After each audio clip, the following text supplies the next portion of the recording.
Mais uma vez, estamos juntos no Vida Além da Vida. Um programa que tem o apoio cultural da Livraria Espírita União, localizada na Avenida Rangel Pestana 233. Vamos ao pensamento da semana. Esclarecer não é discutir, é respeitar os fundamentos, restaurando as obras para o bem geral. André Luiz. Hoje temos o privilégio de receber mais uma vez no Vida Além da Vida a nossa querida amiga Heloísa Pires. Heloísa Pires é licenciada em Pedagogia, Matemática e Física. Especializou-se no trabalho com deficientes físicos.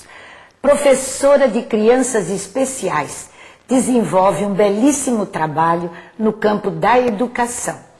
Realiza palestras em vários centros espíritas e participa de congressos nacionais e internacionais. Publicou 3 livros: Herculano, o Homem no Mundo, Educação Espírita, Educar para Ser Feliz. Heloísa também apresenta o programa Educação e Espiritualidade, às terças-feiras, às 11h30 da manhã, na Rádio Boa Nova. Heloísa, por que o Espiritismo não se prende aos dogmas, cultos ou rituais? Pelo menos, não devia, né? Não devia, você falou bem. Mas o espírita continua preso. Através dos séculos, o indivíduo se prende a determinados gestos repetitivos que lhe dão segurança. Os animais fazem certos ritos, o rito para o acasalamento, para várias ocasiões. Entrando no reino nominal, o indivíduo continua a se prender a gestos repetitivos. E, na realidade, o espírita deseja ainda o confessor, o padre, o líder religioso. E você lembrou bem, enquanto nós conversávamos, no enterro eles querem o expositor espírita encomendando o corpo. No casamento eles querem o expositor espírita abençoando. É difícil o indivíduo se sentir livre. Quando ele se sentir mais seguro, quando tiver noção da sua dignidade, quando se sentir senhor dele mesmo e do universo, aí ele terá essa coragem de assumir os seus gestos e os seus atos livre dos rituais, do barro da terra, do sal grosso, das preces repetitivas, dos gestos repetitivos, dos mantras que aparecem entre os indianos. É uma questão de maturidade espiritual, né, Nena? Mas enquanto não nos desligarmos disso, talvez séculos, né?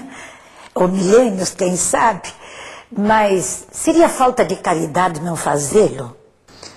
Eu acho que alguém tem que tomar atitude de começar o processo de libertação. Então é claro que se nos pedem que faça um casamento, nós temos que dizer, olha, sem altarzinho, sem repetir no civil todo o processo religioso, porque temos que nos libertar disso. Eu vou fazer uma prece, vocês ficam em círculo e qualquer um pode fazer a prece. Não é necessário representante de Deus, porque não existe representante de Deus. Nós todos somos filhos e representantes de Deus. E não existe um indivíduo mais ligado a Deus do que o outro, a não ser pelo fato de ser bom e de se desenvolver espiritualmente. Mas já entre os hebreus, eles queriam um representante, alguém que os ligasse a Deus, e o processo continua. Na Idade Média, quem tinha o fenômeno mediúnico era queimado na fogueira. Como bruxo, não é, Heloísa? Verdade. Como o fenômeno é visto e abordado hoje? Hoje dá ibope. Mas dá um ibope tão terrível que continuam a achar que o fenômeno mediúnico é prática mágica e que o dono do fenômeno mediúnico é um indivíduo especial, brilhante. Até alguns irmãos espiritualistas nossos têm o descarrego. O descarrego é uma desobsessão, é uma doutrinação, às vezes com força, com imposição. E o fenômeno mediúnico dá tanto ibope que aparece nos filmes. o sexto sentido, ecos do além, mas é um fenômeno natural, hoje estudado pela ciência, para a psicologia, que quase que dá os mesmos nomes que o espiritismo. O espiritismo, como pioneiro, traz o fenômeno como algo natural, como explica a Gênese de Allan Kardec. E a parapsicologia usa a mesma linguagem.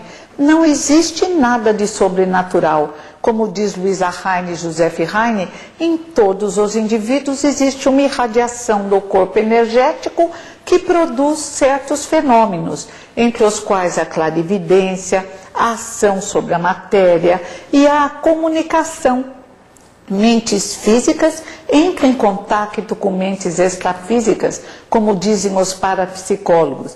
E se lermos, por exemplo, os canais ocultos do espírito de Luisa Heine, nós verificamos que a apresentação dos fenômenos paranormais, nós separamos paranormais e mediúnicos só para fins didáticos, porque eles se misturam, é a mesma da doutrina espírita.